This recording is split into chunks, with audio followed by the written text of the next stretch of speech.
there is no one experience of being a transgender person. I can only be here to speak on me and my life and what it's been like for me. And I know that my experience is far from typical because I have been so lucky to receive so much support from the people in my life. So when I was younger, like a little kid in elementary school, I knew I wasn't one of those kids who fit in with everybody else. It was sort of this unspoken thing. Nobody really had to tell me. It was just something that we all understood. And I always thought it was because I was kind of nerdy. I really liked to read and I was really good at school. But I think that being trans had something to do with that inherent sense of otherness that I had, even though that was something I didn't really understand, which is uncommon for most transgender people. A lot of trans people know that they're trans when they're like toddlers, practically even since they were born their whole lives. I didn't figure it out until I was a freshman in high school. But that just goes to show that there is no one experience of being transgender. That feeling of being a bit of an other or an outcast, of course, continued throughout elementary school, all the way into middle school, and really that's when things got rough. I was never unhappy with myself until middle school, but I just didn't understand why I hated myself so much when I got there. I didn't really understand what it was that I wasn't, that I wanted to be. I couldn't find a way to make myself happy with how I looked, no matter what. I didn't really bother to dress nice or take care of my hair or anything. I was fairly overweight, and I just didn't do anything about it because I figured I couldn't make myself look how I wanted to. I didn't think it was possible. 8th grade in particular was miserable. I was late to school over 30 times because I just didn't want to go there. But I didn't really think to do anything other than what I had always been doing because of the school system that I was in. In a normal public school, you know that you just don't go breaking the status quo of anything. I had never really been bullied, but I knew that the more I challenged what was accepted, the more likely it was that I would be, and I didn't want to risk that. And then I got accepted to the Performing Arts Academy, which is a county-wide vocational high school that is specific to the performing arts. And going there was this wonderful, whole new experience of freedom of expression, basically. I knew going there that there would be maybe 3 people that I knew already, one of whom I had spoken to. And, for so many people, that would just be terrifying. But I found it to be the most freeing thing in the world because I was no longer held up to the expectations of people who had judged me since I was in kindergarten. I could now almost rebuild myself. And that was a crucial part of me really figuring out who I am. No, of course, it wasn't, an immediate thing where I got into school and I was like, okay, I can be myself. I'm a boy now. That'd just be weird. But honestly, once I got there, it was only a matter of months before I figured out why I was so miserable. Knowing that I was going to this new place, I decided I would change how I dressed a little bit. It was just such a simple thing, but I remember back to school shopping and asking my mom if I could buy some of the graphic tees from the boys section at Walmart, which is hard. It's so far from the height of fashion, but it's really it was this little thing that was just what I wanted. And from there, I got some flannel shirts for when it was cold. And then I cut off all my hair. And then I would realize that the boys I saw, I was this strange kind of jealous of that I didn't really understand. And then I reached a point where I decided I wasn't fully happy with, the way my chest looked in the shirts that I had. So I would wear layers of sports bras to make myself look flatter. And somehow through all of this, I still didn't really know what was going on. Amazing. And because I had been playing with this freedom of expression since I got to high school, most of my friends had never really seen me dressed up, and at the time, they were still thinking of me as a girl. And at one point, I was actually bet like $5 that I would come to school like all dressed up nice and like a dress and heels and makeup and stuff. And so I was like, you know what the hell? So I did it. And that was the most miserable day of my life.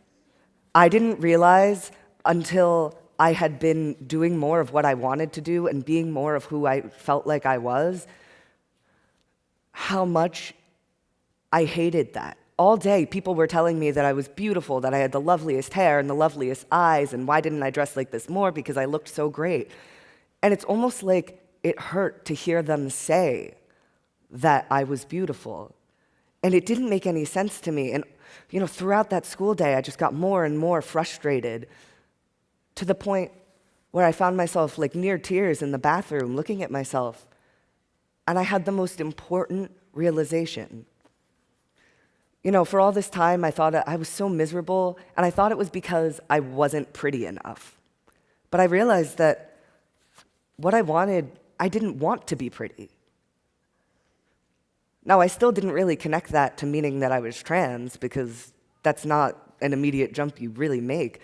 But it was so important to know that what I wanted for myself wasn't what society wanted me to be. Now, I was sort of stuck there for a long time because I knew what I didn't want, but I didn't really understand who I was. And I was sort of in that limbo for a couple of months until the simplest thing happened. I stumbled across some article on the internet about a trans person. I don't even know what the article was about because that's not what was important to me. All I knew was that this person was transgender and living a real life. And it was just this dawning moment for me because I hadn't even considered that as an option for something that I might be. And that really goes to show you how important representation is. It wasn't that I had some internal struggle where I couldn't admit that I was trans. It was that I honestly had been forced to think about trans people so little that I forgot about them. And the simple act of being reminded that trans people exist was this monumental, groundbreaking thing for me. And from that moment on, it was pretty much smooth sailing. Like, I didn't have any kind of internal biases that I felt like I had to fight against. I was just glad to know what was going on. I came out to my parents with a letter that I left on the kitchen table that as I left for school. And really, I predicted their reactions to a T. Like, I know my parents. My mother was immediately, so supportive. She was, almost excited. She was so supportive. She was practically more ready to tell the whole world than I was because she was so proud of me. And then my dad, he took longer to come around, but he was never unsupportive or unloving. He came from a far more conservative upbringing than my mother did, and so I didn't expect him to, immediately be on board and enthusiastic, but he was trying. It just took him a long time to wrap his head around things, and I'm honestly so proud of him for how far he has come. And I never, ever felt like he didn't love me or support me as much as my mother did. I just knew this was his way. And then that day during school, before I actually found out my parents' reactions, I told my best friend, because even though I knew how my parents were going to react, I was still freaking out about it, because how can you not? And she literally said, "I knew it." So that was a little, sort of deflated my balloon of the dramatic moment a little bit. But, I had all of this unquestioning support almost immediately. It was really amazing. And by the time I had come out to, the rest of the world, it was almost a non-issue. I had support from my school and my friends and my extended family. I really don't feel that I've lost anyone since coming out, but I know that that's not typical. In fact, the only place I did meet resistance was from, funnily enough, the very place that I credit as having freed me, almost. When I was in my sophomore year of high school, about halfway through the year, I got called down to the guidance office, and they told me that I wasn't allowed to use the boys' bathrooms at school anymore. But they also told me that I shouldn't use the girls' bathrooms at school unless I absolutely had to. There was one unisex bathroom in the school. Now, the way my school is set up, it's basically 2 football field long hallways stacked on top of each other. And I had one bathroom that was all the way at one end of the school that only one person at a time could use. So even if I did, walk the length of a football field to get there, there's a good chance that somebody else was in there and it was locked and I would have to wait. That was utterly ridiculous. It made no good sense, especially knowing that I had the entire student body on my side. There was not a single person in the school who I had any inkling of being uncomfortable with me. And it seemed like the further you got up the administrative chain, I suppose, of the school, the more people had an issue with it. The students were fine. The parents were largely fine. The teachers were almost entirely fine. And then it seemed that you got to the direct administration of the school, like the guidance counselors and the principals. They didn't really care, but they had to listen to their higher-ups. So because I didn't really know what else to do, I just sort of lived with this until, I believe, 2 months into my junior year. And, over the course of that time, I just got more frustrated. This was a really inconvenient situation, and frankly, really isolating to be picked out from the entire student body and being said that, you don't get to be a part of the general public. And so, with all of that just building up inside of me and knowing that I had the support of everyone around me, I decided I needed to do something to prove that to the administration at my school. So I started a petition on change.org, and really my goal was just to get as many signatures on it as there were students in the school. Well, it got way bigger than that, far bigger than I ever expected. I got, I believe, over 3,000 signatures in the end, from students at the school, from students who had gone to the school but left, from students who had graduated the school, from the parents of students, from total strangers. I was actually contacted by Garden State Equality about the situation because they saw my petition and they wanted to help me with it. And so I got guidance from Andrea Bowen, who at the time was the executive director of the organization, and she guided me through pressuring the administration to do what was right. Because unbeknownst to me when I first started this was actually against the law. I believe it's the Education Amendments of 1972, Title IX. There is a law stating that you must allow transgender people to use the facilities of their choice in all places of public accommodations, and that includes public schools. And so, naturally, I was just more angry when I found out about that. So I go to the guidance office and I tell them, look, this is what I have going with this petition and with this contact from Garden State Equality. Not only do I have everyone's support, but this is illegal. And a meeting was set up between myself and the principal. And then the principal set up a meeting with me, her, my mom, and the superintendent. And everything seemed to be going really smoothly. And then we waited to get a response from the superintendent, who said that he just needed to talk to the board. That took a while. I believe it was about 3 weeks later when we finally got a response. And he was, very happy about it, sort of falsely reassuring.